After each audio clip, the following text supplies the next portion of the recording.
Iran যুদ্ধ শুরু হয়েছে প্রায় এক মাস। গত ২৮ ফেব্রুয়ারি যুক্তরাষ্ট্র ও ইসরায়েলের যৌথ হামলায় নিহত হন ইরানের সর্বোচ্চ নেতা আয়াতুল্লাহ আলী খামেনি। এরপর ধীরে ধীরে নিহত হন ইরানের আরও বহু শীর্ষ নেতা। একের পর এক ধ্বংস হয় শহর, শিক্ষা প্রতিষ্ঠান, হাসপাতাল ও গুরুত্বপূর্ণ স্থাপনা।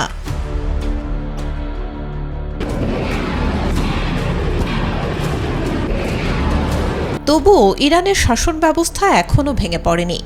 অনেকেই ধারণা করেছিলেন সর্বোচ্চ নেতার মৃত্যুর পর আর টিকে থাকবে না দেশটি, কিন্তু বাস্তবে তা ঘটেনি। তাতে অবাক হয়েছে বিশ্ব।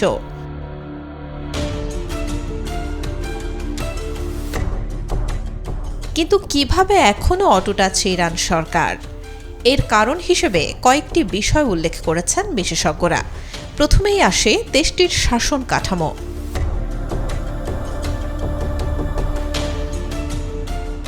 যদিও ইরানের সর্বোচ্চ নেতাই সর্বোচ্চ ক্ষমতার অধিকারী, তবু এখানে পাশাপাশি একটি সমান্তরাল রাষ্ট্র কাঠামো রয়েছে।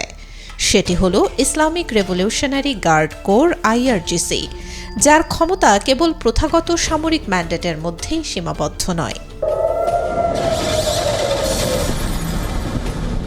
চলমান যুদ্ধে বেশ কয়েকজন উচ্চপদস্থ কমান্ডার নিহত হয়েছেন, কিন্তু IRGC বারবারই বলে আসছে তাদের কেউ নিহত হলে সেই পদের জন্য আরেকজন সব সময় প্রস্তুত থাকেন।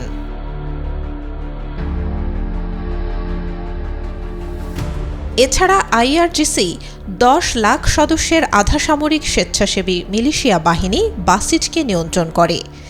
ভিন্ন মত দমনে রাজপথে প্রায়ই এই বাহিনী মোতায়েন করা হয়। চলতি বছরের শুরুতে সরকার বিরোধী বিক্ষোভে উত্তাল হয়ে উঠেছিল ইরান। সেটি যুদ্ধ শুরুর পর থেকে একেবারে স্তিমিত হয়ে পড়েছে। কর্তৃপক্ষ দেশের মানুষকে সরকারি বিজ্ঞপ্তি এবং মোবাইল ফোনে SMS পাঠিয়ে রাজপথে আন্দোলনে না নামার জন্য সতর্ক করে আসছে।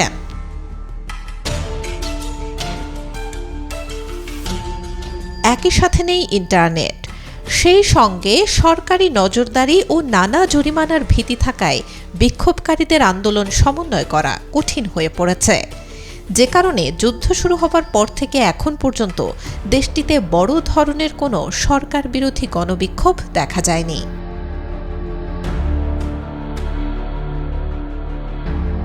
তবে ইরানের নতুন সর্বোচ্চ নেতা মোস্তফা খামেনি এখনও সামনে আসেননি। সংবাদ মাধ্যমে কেবল তার কয়েকটি লিখিত বার্তা দেখা গেছে।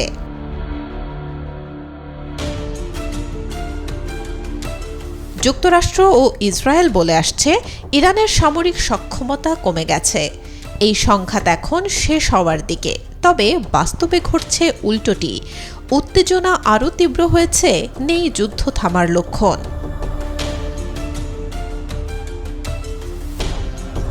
এখন প্রশ্ন উঠছে, যদি সর্বোচ্চ নেতা সহ শীর্ষ নেতৃত্বই নিহত হয়ে থাকে, তাহলে এখনকার অভিযান কার নির্দেশনায় চলছে?